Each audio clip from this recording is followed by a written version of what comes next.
What's up, everyone? Welcome back to another episode of Boleros. Sam here with the Sultan of Sando, Mr. Gablim, and the Prophet, Maui Yap. Meron tayong UAAP news this Meron! week. It's kind of big, actually.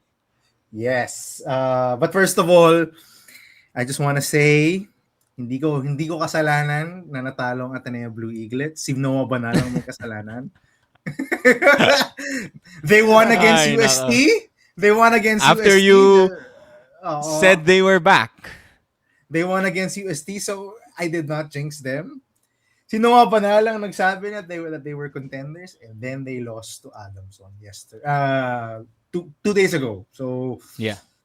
but okay naman, mas okay naman talo ngayon kaysa matalo sa later na season. Let's go Blue Eaglets. Our alma mater. Let's go. UAAP Juniors is getting interesting kasi Ateneo na lang yung undefeated but natalo na, so it's going to be a tight race, I think. But today we are going to talk about the breaking news that happened a couple of days ago. Kean Baclaan of the DLSU Green Archers has decided to go pro, which means he's forgoing his final season in the UAAP with the Green Archers. When you heard this news, how surprised were you? Shock, ano ba yun? Yung shock meter natin. Shock meter, Shock ano meter. yun? Whoa! Or Whoa. holy shit. Luka levels. Let's start with you, Gab. Shock meter mo when you heard the Baclaan news. I think there's an additional the wow. Whoa or a wow. Basta ganun. Yan. Ganun ako. Wow. He's leaving. And this is a big loss to the DLSU Green Archers. Definitely surprised. After winning a championship last season, you would think that you giving the bond that he has formed with his team and his teammates and with the transferees, as mentioned by him and by Jacob Cortez, they kind of bonded over that year of residency, that he would actually look to defend the title in season 89. And honestly, I think he said it himself in a statement that after the finals that he wanted to come back. He wanted to come back and defend the title. But reality set in, I think, for Kean Baclaan. And Sam, we both have children, a child. And, it's life-altering. And I'm sure Kean Baclaan felt the same way. Na it's not enough. Siguro what he's earning in LaSalle is not enough to build a family and to sustain a family. And good for him. I think it was the right decision for him and his family to increase his earning potential. Definitely, yung going pro, going to the MPBL, or even to the PBA next year. Ata yung draft ng PBA, but definitely he's gonna get paid more, I think, or when he goes pro. And when he eventually, well, not really the PBA because the PBA doesn't pay really well, but hopefully he plays well in the MPBL, gets his legs back under him. We all know he underwent a serious injury in season 88, and maybe there's an international program team, an international clear yung waiting for him if he plays well in the MPBL. It's definitely a blow to LaSalle. It's an added depth piece. It's an added scorer and playmaker that's out of their lineup. But definitely surprising. Surprise ako. And I think a lot of LaSallians and non-LaSallians alike were very shocked and dismayed by the news of Kean Baclaan leaving. Maui. Yeah, maganda yung sinabi ni Gab, diba? When reality kicks in, diba? These players, coincidentally, marami from LaSalle already have children. Si Jerry Abadiano.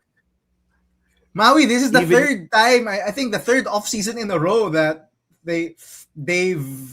LaSalle has lost a player to take care of their families. Si Paulie did it 2 off seasons ago. Si KQ, you did it last off season because yung nagkaanak siya. And now si Kean. So I don't know, is this a trend for for Lasal na magkakaanak Kailangan mga yata, players na sa kailangan ALS? yata mag-sex education ng ano, sa program ni Coach Topex because a lot of their players are having children even in college. But yeah, I think even Abadiano, di ba, yung sa UP, has 2 children. I do not know how he was able to sustain that playing in college and having already 2 children, but that's the reality. Kean Baclaan's offer from Caloocan, I heard, is pretty absurd. I don't know if si Snow Badua posted, sabi ng kuliglig daw niya, the salary is crazy. So I think Lasal was not able to match it because I also heard another rumor that Jacob Cortez was being pursued by a KBL team, and maybe Lasal put all of their resources into keeping Jacob Cortez rather than trying to keep both of them at the same time. But yeah, it's the reality, and I think the MPBL is going all in. Diba, they're recruiting all of these players, all of these teams are getting strong. Even players like, I heard si David Alfonso might stay in the MPBL despite getting traded to Converge. Maybe they are taking advantage of that 1-year gap of that draft from the PB and going all in on these prospects. Diba? Maybe they could bank on yung fan base ni Kean Baclaan, yung fan base ng UP Maroon 4 +1. Yeah, I think Kean Baclaan is making a decision for his family. So, I love na nag-catch on na sa'yo, Maui, yung +1. Hindi talaga nila sinama si Penicilla sa team, no?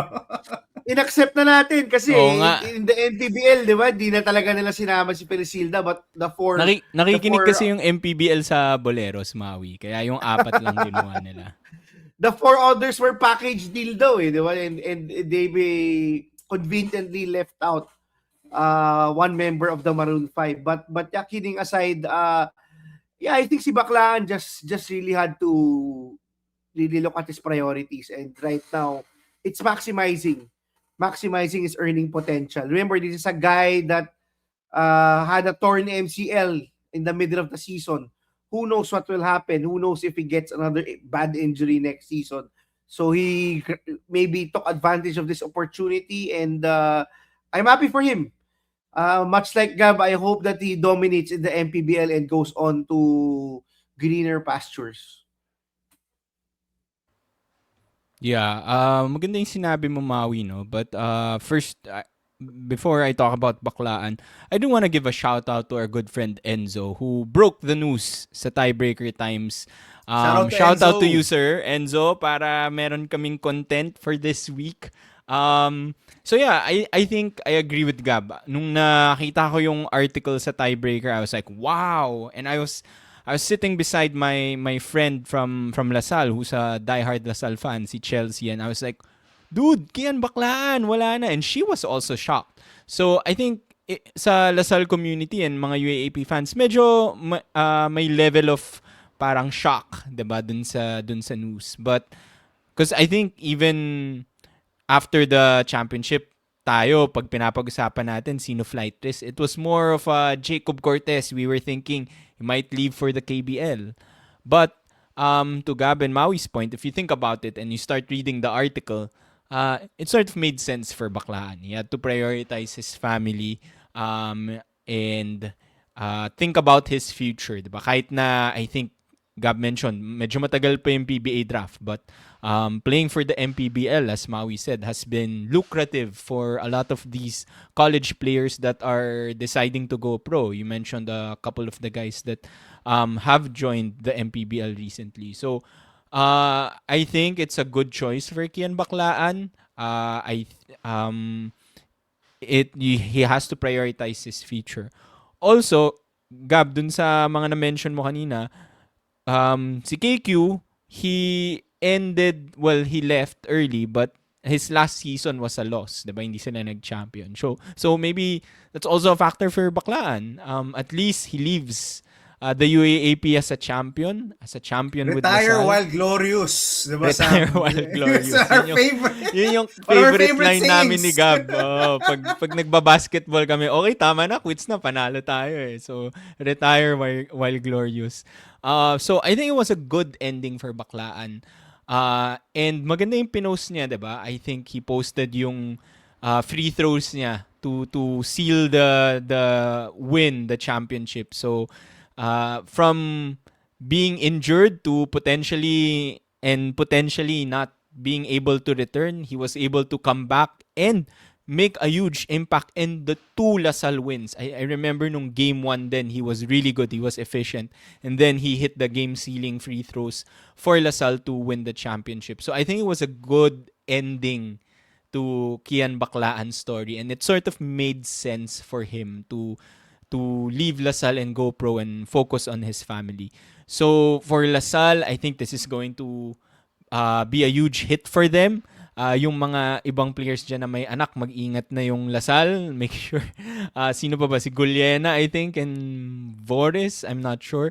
So, yeah. Next question ko, I guess, for the two of you guys. And maybe Maui, you can answer this next. How do they, with the current roster, obviously hindi natin alam sino pa dadating sa Lasal. But with the current roster, how do they fill up that Kean Baclaan shaped hole? Before you answer, Maui, if Kean Baclaan is watching this, Kian, anong shoe size mo, pare? Kasi I think kailangan mo ng... no? Dami yung sapatos. Yung nakita ko sa mga vlogs niya. So much shoes from Nike. Hindi. Baka kailangan mo ng space sa condo mo, pare, na na ibibigay mo sa daughter mo, di ba? Yung playpen. Marami ang toys ng daughter mo. I go through the same problem. Gab, trade na lang yung mga toys ng anak mo para sa sapatos ni Baclaan. Kahit di trade, i-donate mo na lang. Ano bang shoe size mo, pare? Kung size 11 yan, game ako. I can take some of those Kobe's. Buy one, get 5 daw. Buy one, get 5. 5. Sige na, Kian. Baka naman. Dami, Sige, Maui, go ahead. Yung how will Lasal replace Kean Baclaan? Yeah, I think di ba? I think Lasal proved last season when they were without Mason Amos and Kean Baclaan that other players will step up the plate. Di ba? I think si Marasigan is really prime for a big season. I think yung Lasal community and even I expect Marasigan to have a full breakout next season kasi we've seen it, di ba, the past 2 seasons how his game has elevated, and even nung finals and nung Final Four, Coach Topex was running plays through him in the clutch to tie the game, to get the lead, even to take that 3-pointer to potentially win them the championship. I think players like Marasigan, Gillian Kines, dami. I mean, Lasal has so many players, and it was proven how deep this lineup was that they were able to survive without Baclaan and Amos. I think the bigger question really for Lasal is how do they replace a Mike Phillips, not how do they replace a Kean Baclaan, because they have so many scorers, they have so many shot creators. Even a guy like Cortez enjoyed the extra usage and really showed that he's one of the best point guards in the country, in college basketball. And I think that's the bigger question Lasal has to answer this offseason. But definitely, di ba? I don't want to understate how important Kean Baclaan was, especially during the finals, di ba? You cannot what team will not want to have another elite scorer and secondary playmaker? Diba? Kean Baclaan is proven. The other guys who will step up will just have to be better. Players like Abadam will have to step up again. But I think Lasal has enough in the tool to replace Kean Baclaan. Walang problema sa backcourt. I think the bigger question is really the FSA slot and Mike Phillips slot.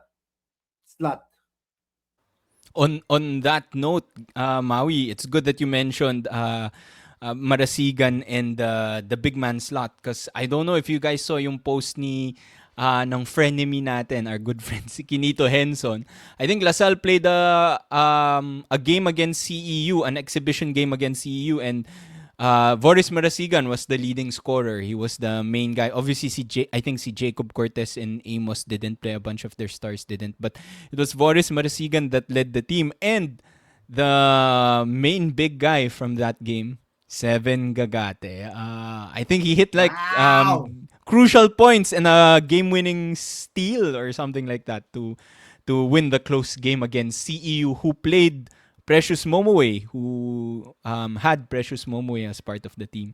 Gab. Yeah, I'm in Maui. I think it's gonna be a by committee thing.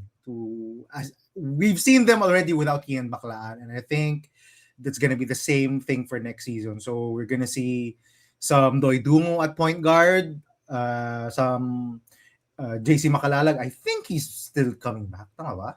Si JC? Tama na ba? Oh, si Yeah, JC nandun ata Makalalag. siya sa exhibition eh.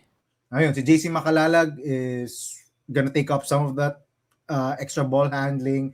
Or they're gonna run some more plays through Vores. They're gonna get more shots through Abadam, Goliena. So it's gonna be a by committee thing. Gilan Kines is probably gonna get more minutes than what he did in the first year, but that's not assured for LaSalle. Just ask Rubico. and you'll get a good idea of how much they value Matthew their backup Rubico point. catching strays. It just goes to show how much they value or don't value their third string or up and coming point guards. Diba? Si Rubico is an up and coming point guard, but you know, as soon as you get a more talented player, they're gonna play him. So si Gilan Kines, he had his moments, I do believe, for a few games in the second round, but it really depends. LaSalle is still loaded. You could say that he will step right in as the backup point guard behind Jacob Cortez, but then again, as I said, si Dungo can play some point guard, si Makalala can play some point guard. Heck, even si Boris you can take up some point guard duties. So nothing is assured now for Gilan Kines. I think LaSalle history will teach him that. And if he wants to earn playing time, he will have to outplay a lot of other players, a lot of proven rotation guys who are still on this roster. Now, if Jacob Cortez goes, then maybe the runway will be open for Gilan Kines. But that's not yet assured for now if Jacob will go or not. So yun.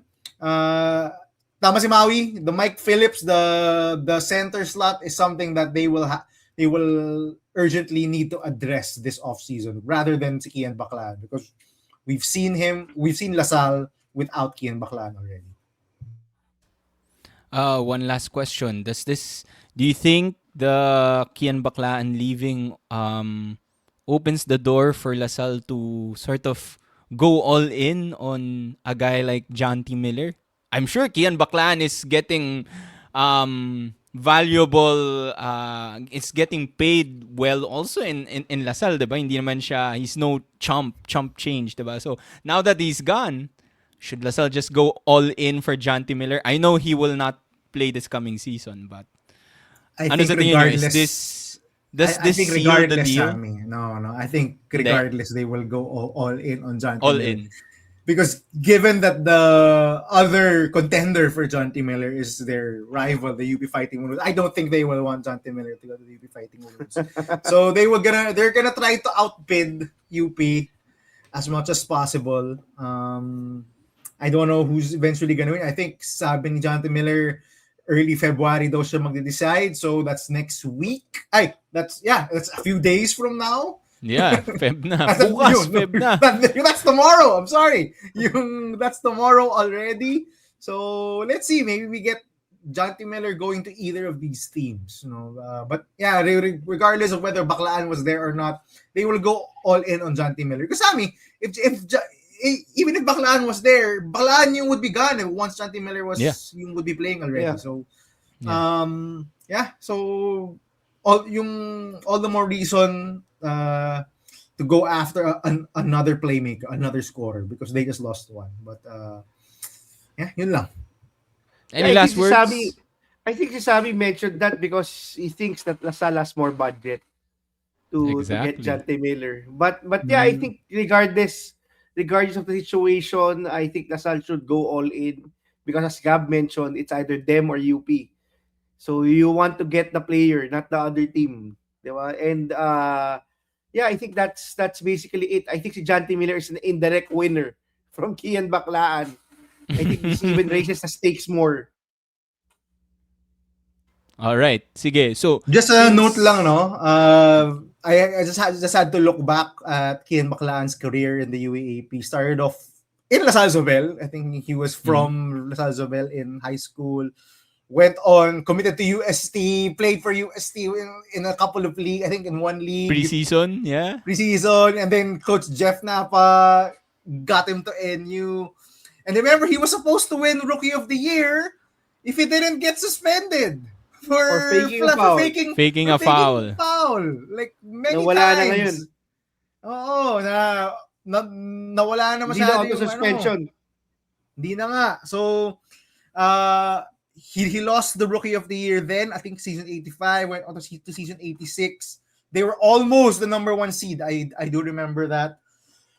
But ended up losing in the Final Four and then transferred to La Salle and eventually yung won a championship. So, siguro if you could say, yung silang dalawa ni Jacob Cortez, the prodigal sons of MC Luis Pablo, mga prodigal sons of the Lasallian system coming back and winning a title.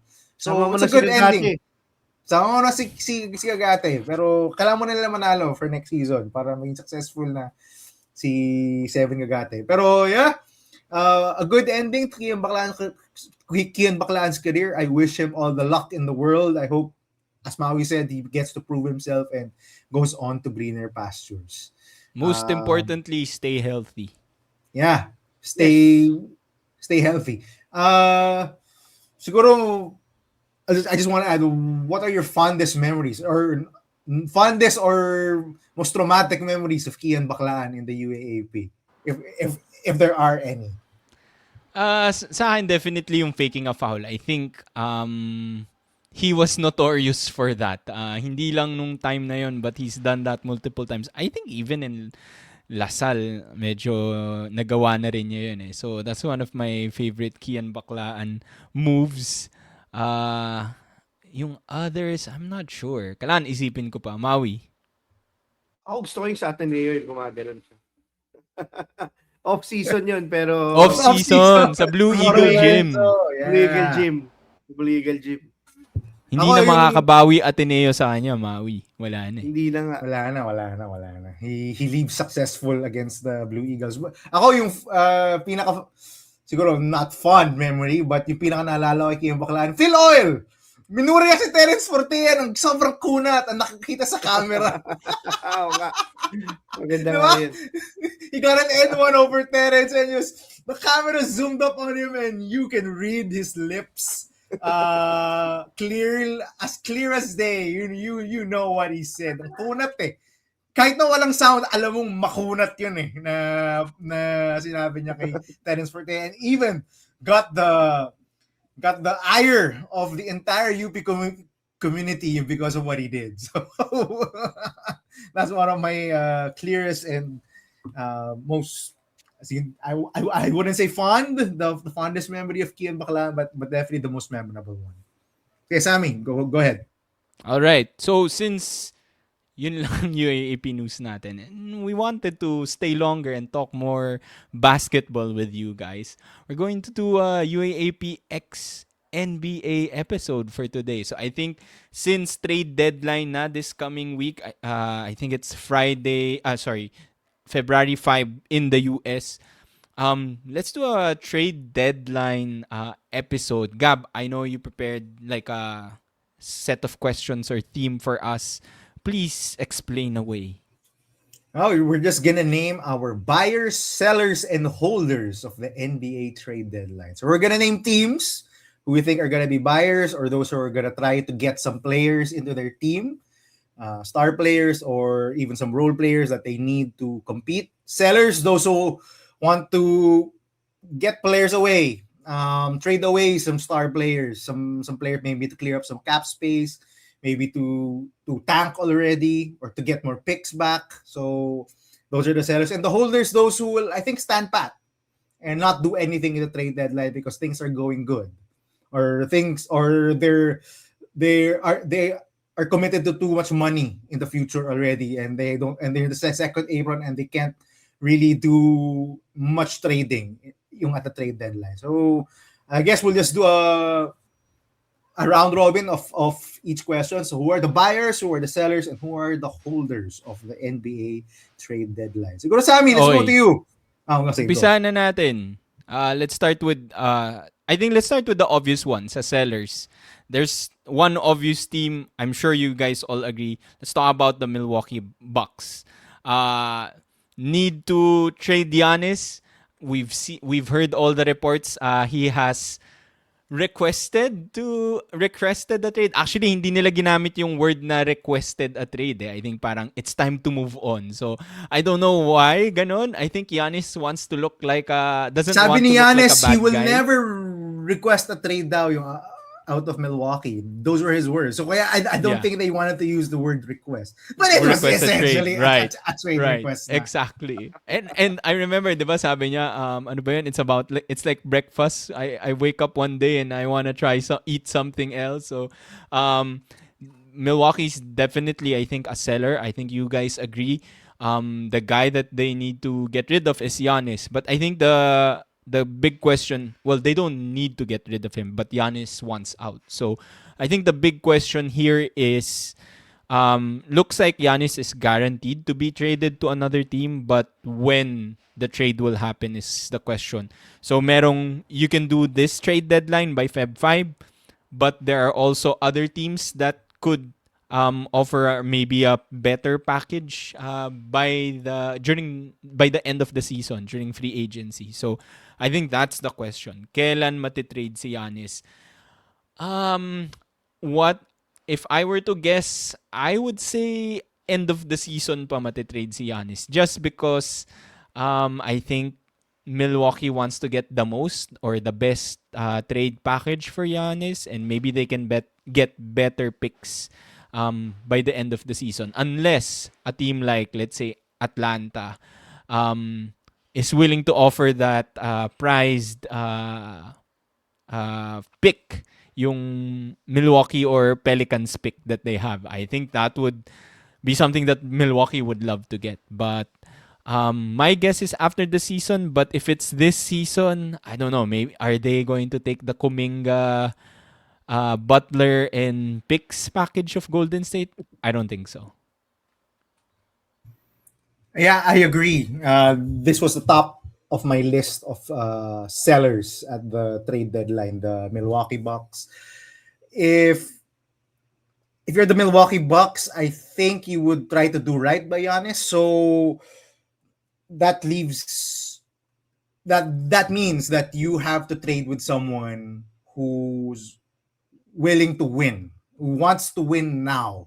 Because that's Giannis. He wants to win now. He wants to compete for a championship. He's made that clear for many seasons. He's always been that guy. I don't think you trade him to a team in the bottom of the rankings, a team that's tanking. I don't think you would do that. I don't think you would trade him to a team that's far from winning a championship. He would definitely be pissed off by that and might request a trade again away from that team. So it doesn't make sense to trade him to those teams. So it has to be to teams that are trying to win now, or the window is closing already for them winning.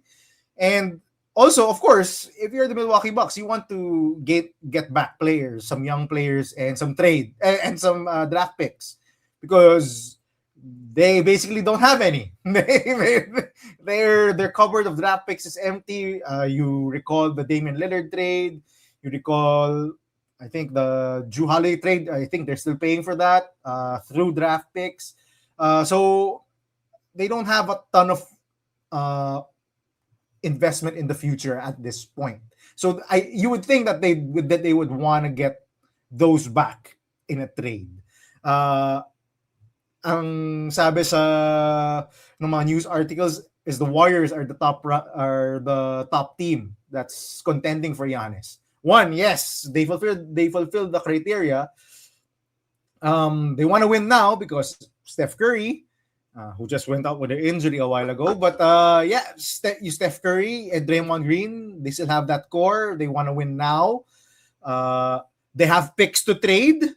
I think if you're Milwaukee, those are good picks. Those are future picks. Who knows if Steph Curry will still be there in Golden State in the future? those could be very juicy picks. But I think the criteria that is not present is the players part, because uh, Giannis has a big contract. I think he's earning around $54 million this year, and I think it goes up to 58 next year. So Golden State will have to trade some players back with big contracts. And aside from Steph Curry, it's only Draymond Green and Jimmy Butler. I don't think you're trading Draymond as much as how badly he's played this season. He's still pretty important to the Warriors culture. And so you had to trade Jimmy, an injured Jimmy Butler, back to to yung to Milwaukee. I'm not sure if that's appealing to the Milwaukee Bucks. Si Kuminga has to be included there. I'm not sure if that's appealing to the Milwaukee Bucks. And Golden State doesn't have any other promising young player, like star material. Siguro si Pajemski is a good role player. Si Moses Mooney, but I don't think they're stars at all. So that's absent. The Knicks, I highly doubt that the Knicks will get Giannis for this season because they don't have any picks to trade. Siguro they have the players to give to Milwaukee. They can trade a package of OG, si Mikal Bridges, si Karl Anthony Towns, but they don't have picks. They traded all their picks when they acquired Mikal Bridges. So that's off the table.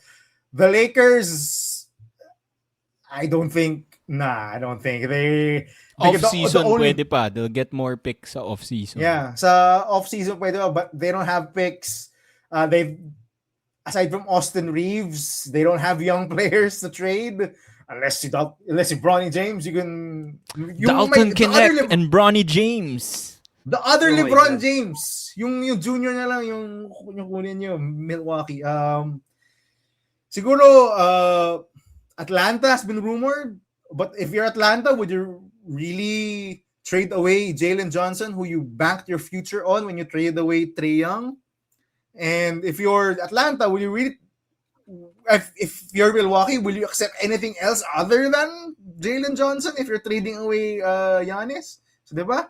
There's that conundrum there. The other teams who have picks, I don't see them try to trade for Giannis. OKC definitely won't try to mix it up. They have a good core there. They have a good young team. So, I don't know. I think I agree with you, Sammy. I think the offseason is more plausible. Milwaukee will have more options of teams to trade Giannis to. But if you're Giannis, would you want to waste one more season? Yun yung sa akin. He has a chance to win. He has a chance to be traded to a competing team. So, I don't know. It's a tough spot to be in. Maui. Yeah, I think super complicated when you talk about the Bucks. Diba? They also stretch Lillard's contract to be able to sign Miles Turner to hopefully convince Giannis that they can still contend, but that hasn't been the case. So many busts diba, in Milwaukee. Even si Kuzma is having a pretty bad season. Even outside yung surprising season ni Ryan Rollins and maybe Kevin Porter Jr. just got injured. But I think the hard part about Milwaukee is they don't control their draft picks. Only, I think, 2029 till 2030. Some of them are because of the trades that they've made to the Pelicans. And some of them are from the Lillard trade. And they will have to get some draft capital back. I think that's the priority for Milwaukee. But grabe, ang sobrang gulo ng Milwaukee. I really think that the GM really screwed it up for them. I think the first thing that they did wrong was really firing si Adrian Griffin when they were the number one team a few years back. And after that, it's been downhill for them. Even during that same season, I think si Doc Rivers struggled to get the lineup ready with his system. And kawawa ang Milwaukee, but maybe this is the right time to do it. But I don't know if there's a team willing to trade so many draft picks. Remember, so far recently, star players haven't been able to command excessive draft picks. it's been those those star role players who could fill some need for the team, or could be that last piece who usually get that package. That even players like Desmond Bain, diba, sir, have been able to get more picks instead of like Luka or Trae Young. So yeah, I think Milwaukee has to be patient. Si Giannis din is injured. So I don't know if if teams are willing to pay a huge price to get him this season. But definitely in the off season, maybe that's a better time to trade Giannis. One last note on the Giannis trade. If you guys saw yung no dunks, they did Giannis trades. I love that in every Giannis trade that they made, kailangan kasama si Thanasis doon sa trade. Package deal. Kung merong Maroon 4 plus 1, may Giannis plus 1. May Atentecumpo plus 1. Yung alam mo yung dapat kasama sa mga pitch ng teams ay will get Thanasis, will also sign your other brothers. Will sign Costas, will sign who's the other one? Si Alex. So si Alex will sign all of them. Just come to us and sign long term. Siguro yun yung additional pitch mo kay Giannis. I know. Yeah. Let's see if Giannis gets traded. Maui. I think one of the compelling trades that I saw, potential trade, is to Philly. To relieve si Paul George na. I think yung contracts nila can be matched. And I don't know, si Maxi is somebody that they're looking also. But if I'm the Philadelphia, I wouldn't even think about trading Maxi the way he's playing right now. I think he's their franchise cornerstone. But this is an all-in move. Another trade that I think was potential trade that's compelling is Giannis to Portland. Reuniting with Damian Lillard for next year. And Milwaukee getting all of the picks that they traded for Damian Lillard. And the chance to reset with some of the young guys that Portland has.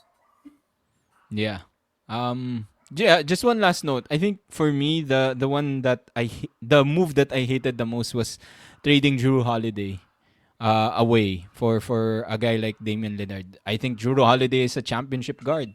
He's proven it twice already. So yeah, he was a better fit. So I hated that trade for Milwaukee. Okay, let's talk about any other sellers that you guys have. Maybe Maui, ikaw, meron ka bang seller pick? Yeah, I think yung mga teams that expected to try to contend but haven't. I think Sacramento is number one. They're the last team in the Western Conference with so many veterans and so many overlap in players. I think they have so many guards and wing players on the roster. I think Indiana is another team that I could look at. I think si Mathurin is somebody that they're looking to move. They're looking to reset. I think for next season, maybe get a young guy, a young wing from the draft and offload Mathurin so they don't have to pay him.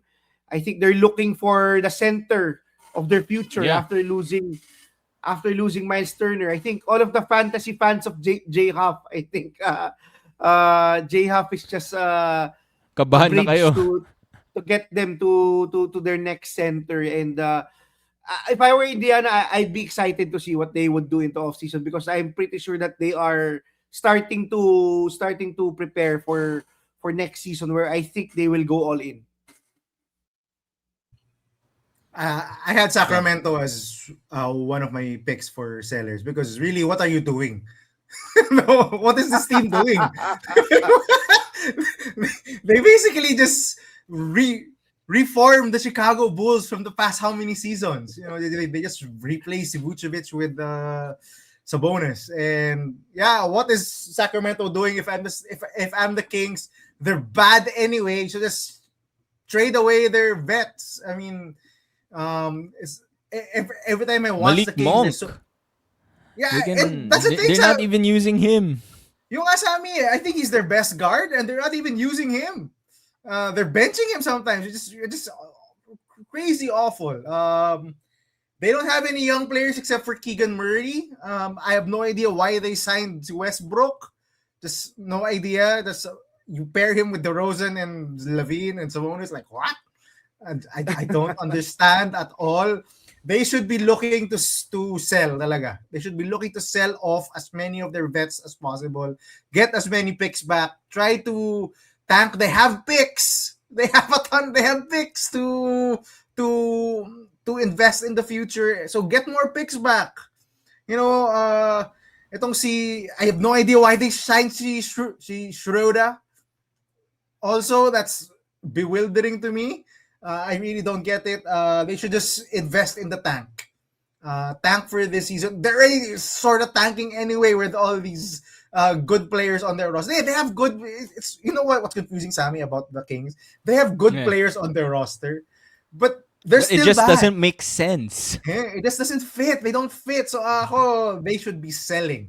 If they keep this team together past the trade deadline, someone fire the GM. I think it's McNair who's their GM, and Mhm. they should not be looking to win. They should sell all of those vets. I don't get it. I don't understand what's happening. Sayang yung light the beam, no? Oo Sayang nga, nga. hindi, Traction. hindi na naiilawan. Hindi na nailawan. Bad investment. One season lang nailawan One yung the season beam. lang. Hindi na nag-ROI. Agree with the two of you guys. I think Sacramento should be a seller. Agree with what you guys said. I just have one issue with what you said, Gab, which is like invest in picks. They don't make good picks.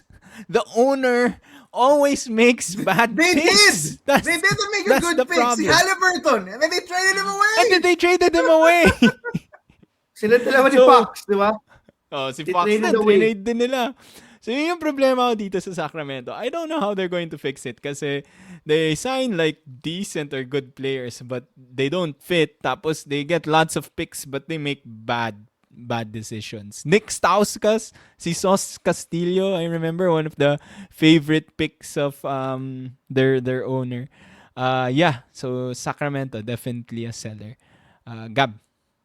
Ako, definitely, if we're talking about one of the biggest sellers of the trade deadline, the Memphis Grizzlies. Vibes are not good at Memphis. Ja Morant is injured again. He was fighting with Vince Williams in Germany. He's now fighting with the fans. He's making statements that his feelings matter. It doesn't matter what the Memphis fans think. He's now fighting with everyone. He fought with his coach earlier this season. Vibes are bad, and I think he's way past his welcome in Memphis. I still think he's beloved in the city of Memphis, but definitely the team, the organization, I think that relationship is fractured already. Ang dami na nangyari. From all the suspensions because of his guns and his celebrations, and then fighting with two coaches now. He's now fighting with two coaches. He's now fought with two coaches.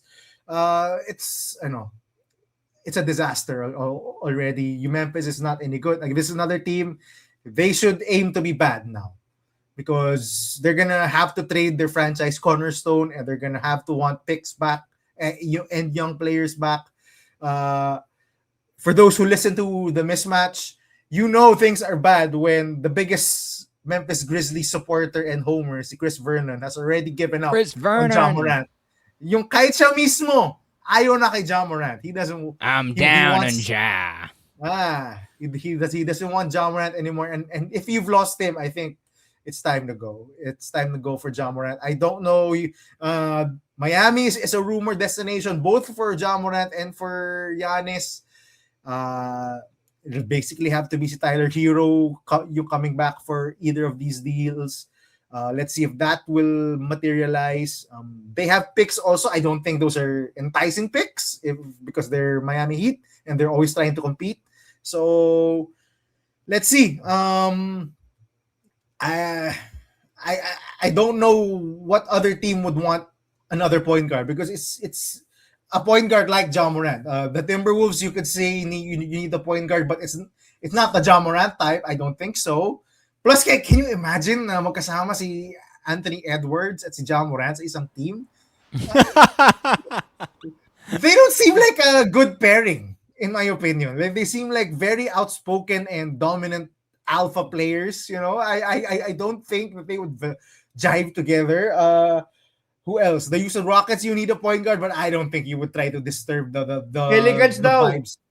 The Sasama na yung Pelicans, dalawang generational na bust maybe, to yeah. Actually, naging that's bust. Oh my God. I've heard that, but Maui, can you imagine Jamran and Zion Wilson on the same team and both of them not playing because they're both injured? They're always injured. Two Palitan of lang. these Salitan guys. lang sila. Oh, so I'm not sure. I mean, if you want to put fans in seats, you will definitely want to get Jamran. He's still a very exciting player. Just look at the blocks he did, I think, in the game in London. Grabe yung blocks niya. So maybe a place like the Brooklyn Nets, he can play there and try to do whatever. They'll definitely lose a lot still, but you'll make fans go to the arena. I think Brooklyn is one of the worst teams in terms of attendance in the NBA. So definitely putting Ja Morant there can help solve that a little bit. Other teams, I can't think of any other teams who would honestly want to trade away some picks and some young players for Ja Morant. Pelicans maybe, but they already have Zion, who's already a injury problem. You want another one? Yung Trae Young trade sana no? If hindi pa na-trade si Trae Young, you could do like Swap. Ja for Trae Young, swap point guards. But yeah, hirap hard to find the team that can pick up on Ja Morant. Okay. Isa pa, his value is so low. He's not playing. All-time low. And All-time when he's low. played, he's bad. His numbers are down across the board. He's known to be a locker room disruptor. Pero nung nasa Europe, magaling siya nung naglaro siya. Nung naglaro siya, but Sam, he got injured. Out again after that game. So he doesn't play. He's bad. He's a bad locker room guy for now. You all know the attitude risk and the off-court stuff. So Memphis, I don't think is not gonna get. I don't think it's gonna get a lot of stuff for him, despite their demand. I mean, Ja Morant's value is just really low. Okay, let's talk about buyers this time.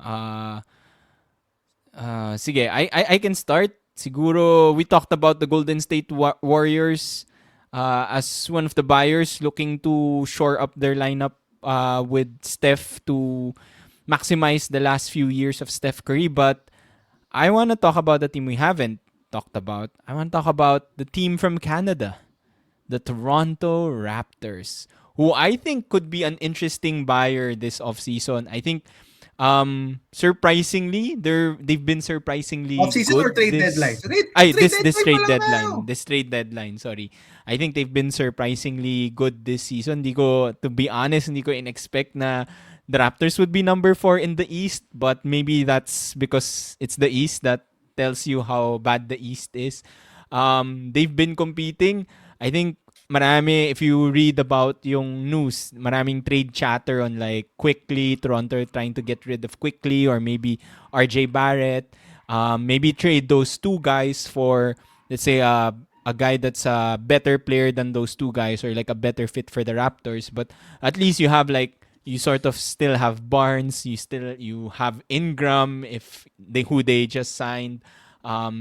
Sino ba yung nila, si Murray Boyles is also pretty decent. So I think this Toronto Raptors team is interesting. They don't really get a lot of free agents, I would say. So if they want to get a good player, it has to be via trade. So I'm buying on the Raptors being a buyer in the trade deadline.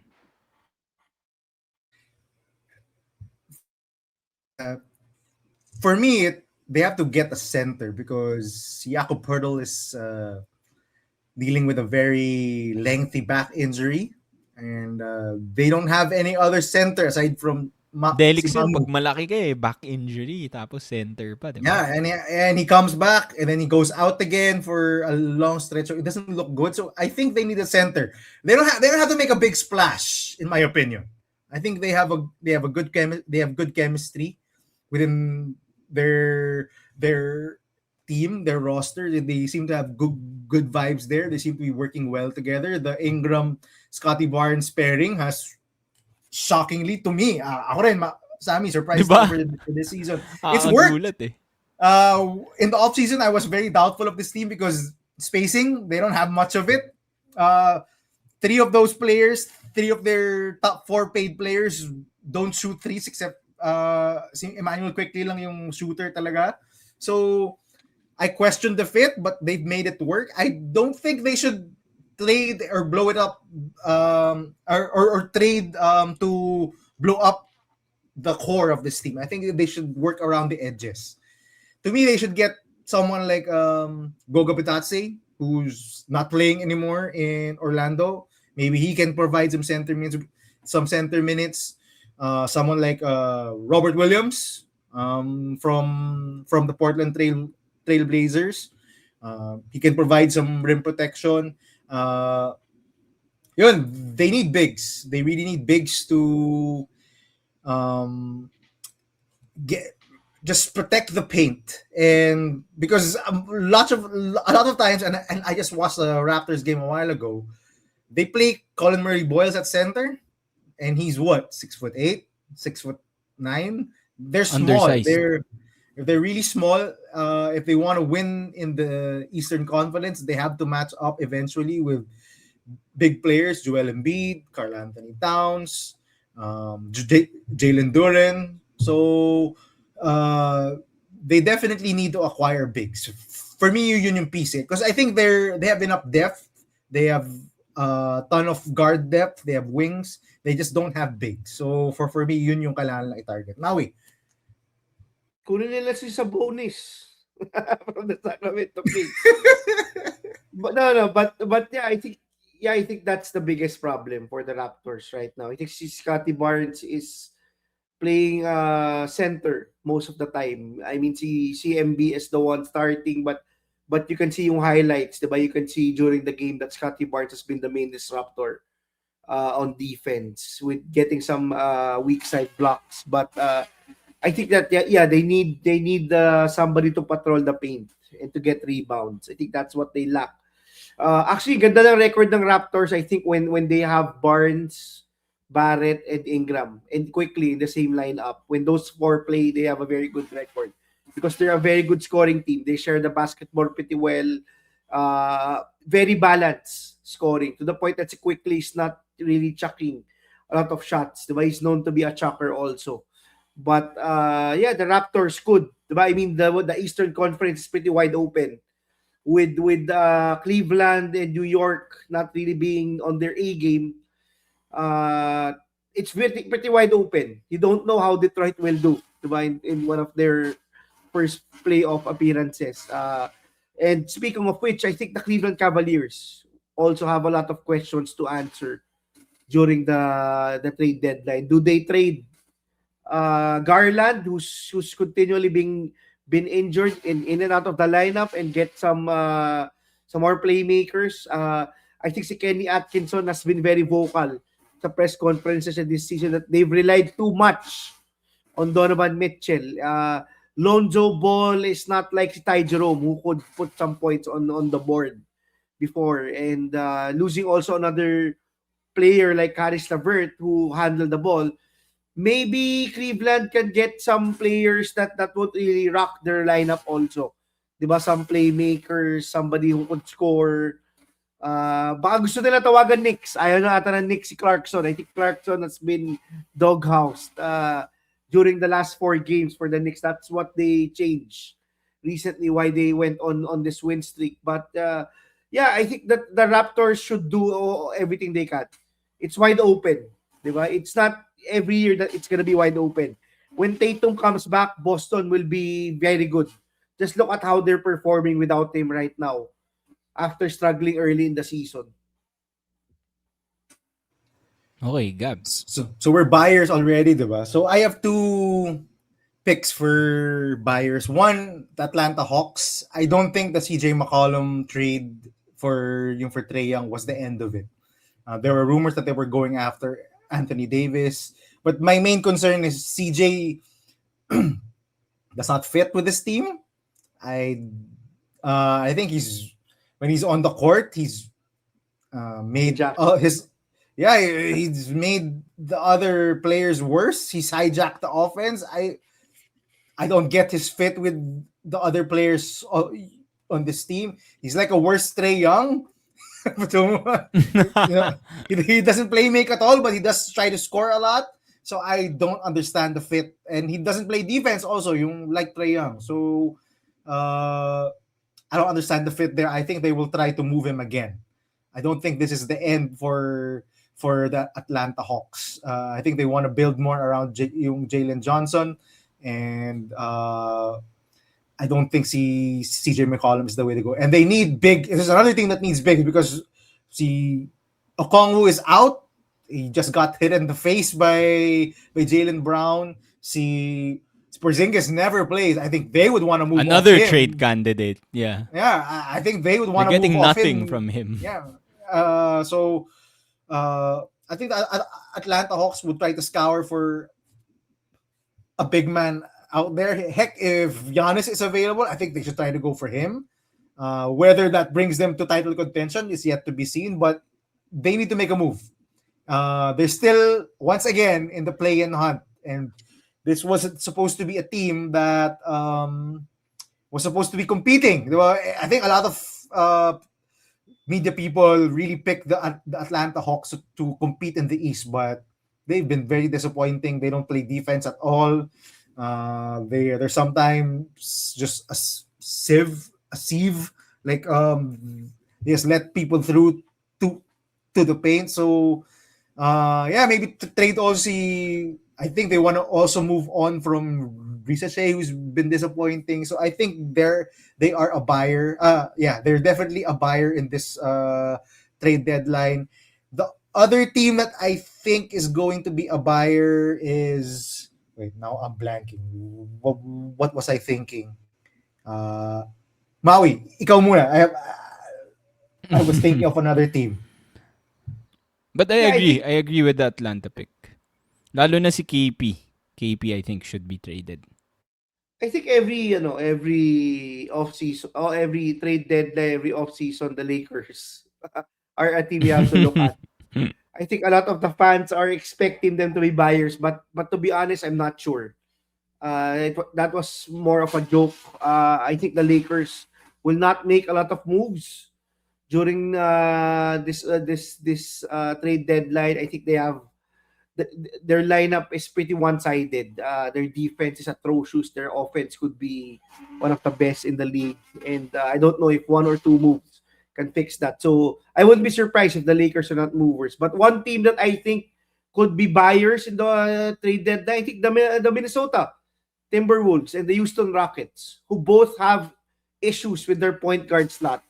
I think they would be buyers. They would be looking for veteran guards who could potentially fill that need. I think si Drew Holiday is a name to watch out for. I don't know if Portland wants to push for the play-in. Maybe they still want to get more draft capital. I think that a lot of the other teams are one piece away from becoming contenders. And with Houston also losing Steven Adams, I think that they are going to be buyers for both potentially a veteran guard and a veteran big. I don't think they trust Capella enough for him to be their only backup big. So I think these two teams are looking to surprise and get that move that could really push them to the top, because the Western Conference is crazy, diba? As it has always been. Imagine the San Antonio Spurs have 15 losses and the Minnesota Timberwolves have 19 losses, and this is the second to the 7th seed, only 4 games apart. So maybe one move can really push you to the top, especially since the Oklahoma City Thunder are really starting to struggle with all of the injuries that they have in their roster. I think very concerning right now that Jalen Williams is out again. And I think it would be very important to look if si Hartenstein can finally get healthy. If he cannot get healthy, then maybe the West is wide open too much like the East. Naalala ko na yung isa kong pick, the Miami Heat. We've talked about them as potential destinations for Giannis and for Ja Morant, and I think they would be wise to try and go for those star players. Because really, again, with the Miami Heat, much like last season, what are they doing? they're they're good, but they're not good enough. And I think if you're Pat Riley, you want to compete for Mala championships. Chicago na. I think Oh, 3 yung seasons in a row na play-in team. I think 3 seasons in a row na sila nagtatapat sa play-in, Maui. Yung Chicago Bulls Silang yung, dalawa. yung Miami Heat. It's like a series already. So, yeah, again, we've talked about this a lot of times, Sammy and Maui. The worst place to be is in the middle. When you're not great, but you're also not really bad. You're just all right, and that's where you don't want to be. So if I'm the Miami Heat, will I be attached to Tyler Hero? No. I think you should be dangling Tyler Hero in a trade for bigger stars like Giannis. Love those picks. Definitely Miami. I think the problem with Miami is si Terry Rozier, diba? I think right now they're not sure if his contract can be traded. Si Scary Terry. Naisahan din si Pat Riley. Doon ang Pat galing yung Riley. Scary Jerry nickname, Scary Terry. Terry. Hopefully si Scary So- Jerry won't have gambling allegations in MBBL. Hindi naman. Hindi Sana naman wag, siguro. sana wag. Sana wag. Well, So I think that's last, the yung- major problem yung- for Miami. yung mag-holders hold. tayo, maybe yung before we leave. Ako, I'm gonna go first, guys. Go. I have one team that I think is gonna hold and gonna stand pat in the trade deadline. The Charlotte Hornets. I love this team. I think they should keep this team together. And they're winning. They're winning right now. They have an identity and they're fun. They're scoring the heck out of the ball. The vibes between Con Knipple, LaMelo Ball, Brandon Miller, and Miles Bridges, they looked immaculate. And they look like they're having fun out there. Si LaMelo Ball is finally, after how many seasons of playing lackadaisical and patapon basketball, is finally playing some winning basketball. And Top offense and top defense. Top defense, top 10. I That's think crazy. that's more surprising. That's crazy. yes. So, heck, I wouldn't mess with the vibes. It's the first time they've been healthy in a long time. This season at least. It's the first time that they've had an extended stretch with all four of those guys playing together. I think they found a good fit with Diabate at center. They are no longer playing a lot of Kalkbrenner. So yeah, I know there's been rumors, especially early in the season when they were losing a lot of games, that maybe they would move on from LaMelo Ball, given how much he seems to not be staying on the court. When he's on the court, it looks like he's just chilling and just playing pickup basketball. But now they're finally winning. So I don't think they should be trading any one of those players, especially LaMelo Ball. Right now, I think they should stand pat. LaMelo! I don't think. I think they should try to see where this leads. Let's see if they can build up to something. Trading one of those guys, I don't think is gonna work. Maybe a Colin Sexton, maybe that, but I don't think they should be looking to make any big moves. I think they should stand pat. Sammy, Maui. Ganda ng I pick. love that pick. Maui. Actually, Charlotte is one of my favorite teams to watch just because of their announcer, di ba, si Eric Collins. But yeah, I love watching the Hornets, and I'm actually not surprised that they kept LaMelo even through all the struggles. Kasi I've been speaking to some of my nephews na bata, and surprisingly, a lot of people are fans of the Charlotte Hornets because of how they play and the announcer and the very fast-paced game. And LaMelo is, I think, the heart and soul of that team right now. And yeah, happy to see a team. Diba? I mean, we want teams to continue to go up, and I think Charlotte has really done a good job. It's a fun team to watch. Maybe they just needed Jordan to sell the stake so they can start to become a contender. Michael Jordan point. catching strays from the prophet. Maui. Yeah. Meron ka ba bang Yeah, I think- hold teams? Yeah, I think the most obvious ones are the number 1 seeds, Detroit and Oklahoma. But Yep. a team, That was but that my aim, pick, Detroit. but a team that I would be so surprised to see if they're gonna move sa trade deadline would be the Boston Celtics. I think that they should just stay put and really wait for Tatum. I think that they should wait for next season, get ready for next season. Look at the pieces that they have right now because some of them look like they could be potentially good pieces. Diba? I think the wing guys. I think si Joe Mazzulla has been roller coastering the power forward slot from Sam Hauser to Josh Minot to Jordan Jordan Walsh. Walsh. Diba? Si I think Hugo Gonzalez. Hugo Gonzalez was one of the youngest guys in the NBA. So I think that they have done a pretty good job. I think they've outperformed expectations, and with that, I think they should still stand put and just wait for Tatum and potentially go all in next season. Yeah, I agree. I think surprising that they're this good without Tatum. Love that it's sort of like a tryout. Diba? Ang daming mga role players that are getting minutes because they lost a ton of players, not just si Tatum, diba? Even sina Al Horford, si Luke Cornett. So I think this is a good year to see, good time for them to see who can be good role players for the team next year when they can compete. Although there are rumors na baka bumalik si Tatum but hindi pa siya sure doon.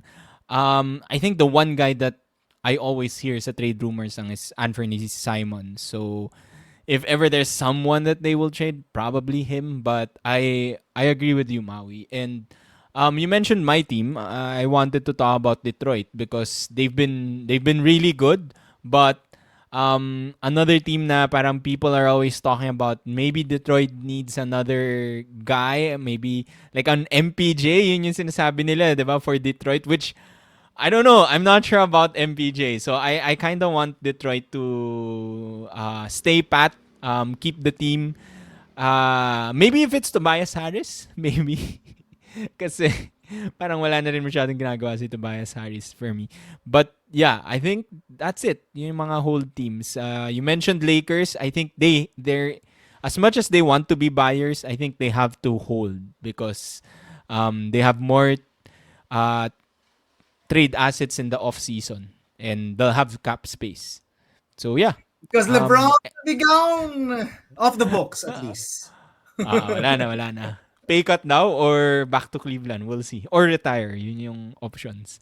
Any last words, Gab, before we end this season? Let's get more NBA listeners onto Boleros. We love the Oh, NBA. Oh, come on. let us know. Ano ba yung mga topics na gusto nyo about the NBA? Maybe we can talk about that. So that's it for today's episode. Thank you for listening to our UAAP NBA crossover. Let's pray for a very exciting NBA trade deadline week.